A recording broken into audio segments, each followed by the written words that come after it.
नमस्कार, खबरें अब तक में आपका स्वागत है। मैं हूं आपके साथ पवन शर्मा। खबरें अब तक में आज बात होगी महाकुंभ में हो रहे रुपयों की बरसात की, साथ ही बात होगी दिल्ली में बीजेपी के खेले जाने वाले नए मास्टर स्ट्रोक की और सेना के बनाए नए हथियारों की। इन तमाम मुद्दों पर बात करेंगे विस्तार से, लेकिन इससे पहले आइए नजर डालते हैं इस वक्त की हेडलाइंस पर। सत्येंद्र जैन की मुश्किलें बढ़ी, राष्ट्रपति ने दी मुकदमा चलाने की अनुमति। झोपड़ी में रहने वाले लोगों को मिलेगा दिल्ली के सीएम के शपथ ग्रहण का न्योता। बीजेपी। पटना में बदमाशों के साथ पुलिस का एनकाउंटर, कंकड़बाग थाना क्षेत्र के राम लखन पथ पर फायरिंग हुई। अगस्ता वेस्टलैंड घोटाले मामले में ब्रिटिश नागरिक को सुप्रीम कोर्ट से मिली जमानत। मुंबई में हर्षवर्धन ने ली महाराष्ट्र कांग्रेस अध्यक्ष पद की शपथ। हैदराबाद हाउस में कतर के अमीर शेख तमीम से पीएम मोदी ने की मुलाकात। उदित राज ने महाभारत का हवाला देकर मायावती पर कसा तंज, बसपा सुप्रीम ने किया पलटवार। तमिलनाडु में गैर ब्राह्मण पुजारियों से भेदभाव नहीं मिली गर्भगृह में जाने की इजाजत। ज्ञानेश कुमार के सीईसी बनने पर कांग्रेस नाराज, राहुल गांधी ने उठाए सवाल। बाजार में उतार चढ़ाव के बाद सपाट क्लोजिंग, सेंसेक्स 29 अंक टूटा, निफ्टी 22,950 से नीचे। हेडलाइंस के बाद खबरें अब तक में एक बार फिर आपका स्वागत है। रुक करेंगे रिपोर्ट्स का। महाकुंभ, जिसे हर साल श्रद्धालु दिल और आत्मा से अपनाते हैं, अब उत्तर प्रदेश की जीडीपी में 3.5 लाख करोड़ रुपए का धमाका करने जा रहा है। जी हां, सीएम योगी आदित्यनाथ ने इसको लेकर एक बेहतरीन दावा किया है और कहा है कि अगर महाकुंभ में श्रद्धालुओं की संख्या 60 करोड़ तक पहुंची तो उत्तर प्रदेश की जीडीपी में 3.15 से 3.50 लाख करोड़ रुपए का इजाफा हो सकता है। अब ऐसे में ये सवाल उठता है कि जो लोग महाकुंभ का विरोध कर रहे हैं, क्या उनके पास ऐसे दमदार आंकड़े हैं? महाकुंभ सिर्फ धार्मिक आयोजन नहीं, बल्कि एक ऐसा धार्मिक टूरिज्म इंजन बन चुका है जो अर्थव्यवस्था को तगड़ा बूस्ट दे रहा है। सीएम योगी ने कहा, महाकुंभ ने हमारी संस्कृति को दुनिया भर में पहचान दिलाई और साथ ही उत्तर प्रदेश की अर्थव्यवस्था को भी ऊंचाइयां दी। उदाहरण के तौर पर योगी ने बताया, अयोध्या में एयरपोर्ट, सड़कों का चौड़ीकरण, काशी विश्वनाथ धाम जैसे प्रोजेक्ट पर पहले विरोध हुआ था, लेकिन अब सरकार ने कड़े फैसले लिए तो महज एक साल में 700 करोड़ रुपए का चढ़ावा राम मंदिर में आ गया। सीएम योगी के आंकड़े के मुताबिक तो एक निवेशक ने प्रयागराज में 14 करोड़ रुपए लगाए और महज 21 दिन में अपनी पूंजी को दुगना कर लिया। ये किसी चमत्कार से कम नहीं था। कुल मिलाकर देखा जाए तो सीएम योगी के मुताबिक महाकुंभ होने से आसपास के धार्मिक स्थलों की भी शान बढ़ी, साथ ही उत्तर प्रदेश भी माला माल हुआ है। आस्था का अंक गणित इस वक्त क्या कह रहा है, चलिए आपको बताते हैं। सरकार के मुताबिक 53 करोड़ श्रद्धालु अब तक महाकुंभ में डुबकी लगा चुके हैं। 12 करोड़ श्रद्धालु 2013 के कुंभ में आए थे। 16 करोड़ लोग पिछले साल अयोध्या पहुंचे। 700 से अधिक चार्टर्ड फ्लाइटें प्रयागराज एयरपोर्ट पर उतरी। 5 से 6 लाख लोग रोजाना ट्रेन से प्रयागराज आते हैं। 700 करोड़ रुपए का चढ़ावा राम मंदिर में एक साल में आया। अब इन आंकड़ों से आप इस बात का अंदाजा लगा सकते हैं कि उत्तर प्रदेश में आस्था के जरिए टूरिज्म को कितना बढ़ावा मिला है।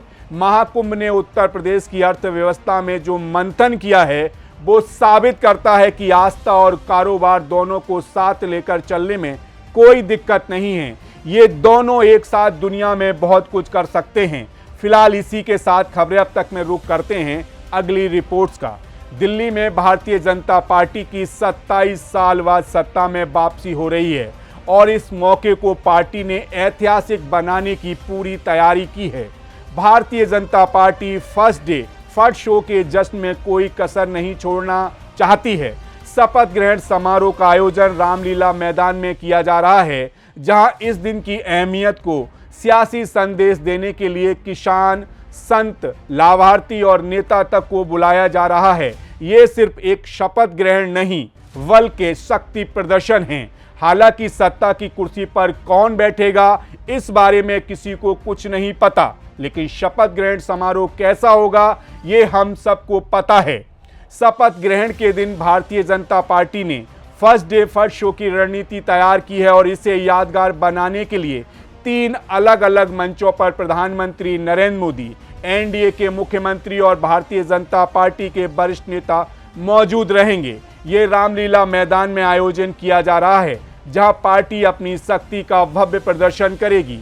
बीजेपी चाहती है कि शपथ ग्रहण के दिन ही दिल्ली की सियासत में अपनी छाप छोड़ दे, इसलिए भारतीय जनता पार्टी ने एनडीए घटक दलों के मुख्यमंत्री और उप मुख्यमंत्रियों को भी बुलाकर एकजुटता का संदेश दिया है।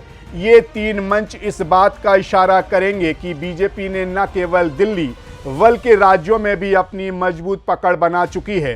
अब एनडीए की शक्ति पूरे देश को दिखाई पड़ेगी। इसके अलावा भी एक master stroke Bharatiya Janata party ने खेला है, जो बीजेपी ने शपथ ग्रहण समारोह में साधु संतों को भी बुलाया है। जी हां, बीजेपी ने शपथ ग्रहण समारोह में साधु संतों को बुलाकर हिंदुत्व को एक बार फिर सियासत में केंद्रित कर दिया है। धीरेन्द्र शास्त्री, बाबा रामदेव और स्वामी चिन्मयानंद जैसे चर्चित संत इस आयोजन का हिस्सा बनने वाले हैं। ये कदम न सिर्फ आध्यात्मिक संदेश देगा बल्कि हिंदू वोट को एकजुट करने का बीजेपी का सियासी हथियार भी साबित होगा। इतना ही नहीं, दिल्ली में भारतीय जनता पार्टी वो भी करने की कोशिश की है जो इससे पहले अलग दिखाई देगी। जी हां, भारतीय जनता पार्टी ने अपने शपथ ग्रहण समारोह में किसानों, महिलाओं और लाभार्थियों को आमंत्रित किया है, क्योंकि वो साबित करना चाहती है कि ये पार्टी हर वर्ग की हितैषी है।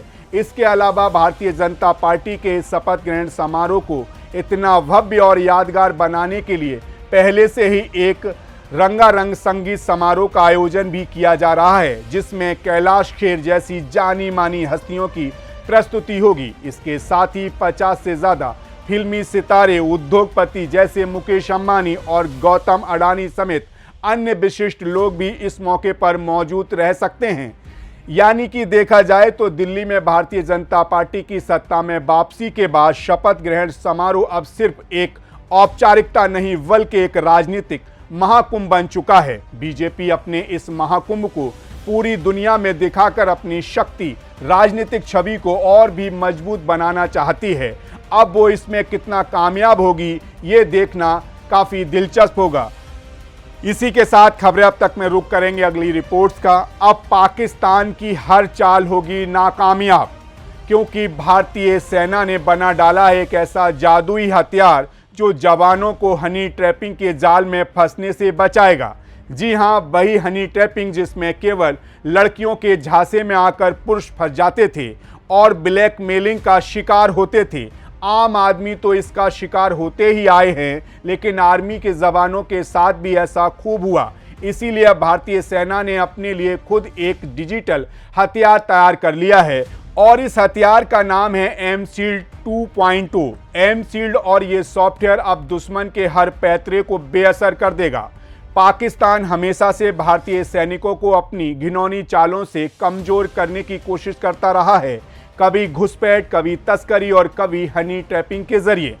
उनका लक्ष्य होता है कि भारतीय जवानों को बहलाकर उनसे गोपनीय जानकारी हासिल की जाए, लेकिन अब उनके इन खतरनाक दाव पेचों को भारतीय सेना ने धराशायी कर दिया है। एमशील्ड 2.0 अब जवानों के मोबाइल में ऐसे फिट होगा जैसे एक जबरदस्त सुरक्षा गार्ड। इस एप्लीकेशन के जरिए सेना के अधिकारी बिना किसी परेशानी के ट्रैक कर सकते हैं कि कहीं कोई जवान किसी प्रतिबंधित ऐप को डाउनलोड तो नहीं कर रहा है या फिर उसे वो खतरनाक कॉल तो नहीं कर रहा है, आई जो हनी टैपिंग के लिए इस्तेमाल की जाती है। और सबसे हैरान करने वाली बात यह है कि अब तक इस सॉफ्टवेयर का इस्तेमाल करने के बाद एक भी हनी टैपिंग का मामला सामने नहीं आया। यानी कि दुश्मन की सारी कोशिशें, सारी साजिशें सिर्फ हवा में उड़ा दी जाएंगी। ये एप्लीकेशन फिलहाल रोमियो फोर्स में लागू किया जा चुका है और सेना के अधिकारियों का कहना है कि जल्द ये पूरे भारतीय आर्मी में लगाया जाएगा। इसका मकसद साफ है, सेना के जवानों को हर खतरे से बचाना और हर तरह की साइबर साजिशों को मात देना। देश में पिछले कुछ सालों में कई जख्मी हनी ट्रैपिंग केस सामने आए हैं। आपको याद होगा 2 साल पहले एंटी टेररिज्म स्क्वाड ATS ने डीआरडीओ के जरिए एक वैज्ञानिक को हरी टैपरिंग के मामले में गिरफ्तार किया था, या फिर 2022 में विदेश मंत्रालय के ड्राइवर का मामला। ऐसे कई चौंकाने वाले मामले सामने आए जिनमें हमारे जवानों को इन धोखेबाज साजिशों का शिकार बनाया गया। लेकिन अब एमसील्ड 2.0 ने इन साजिशों को नाकामयाब करना सिर्फ एक सपना नहीं बल्कि हकीकत बना दिया है।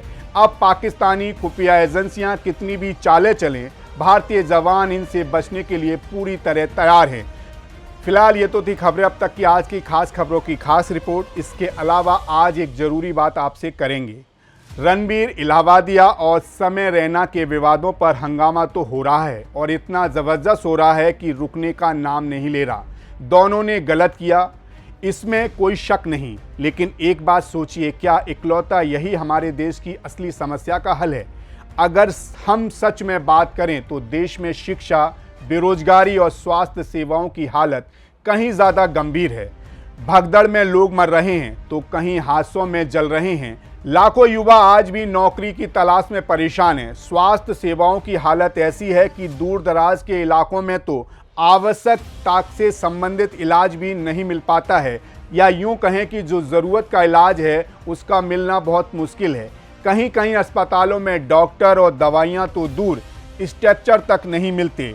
इस सब के बीच हम इन बेकार से विवादों में उलझे रहते हैं, जबकि असली मुद्दे बिना किसी ध्यान के कंबल तान कर सो रहे हैं।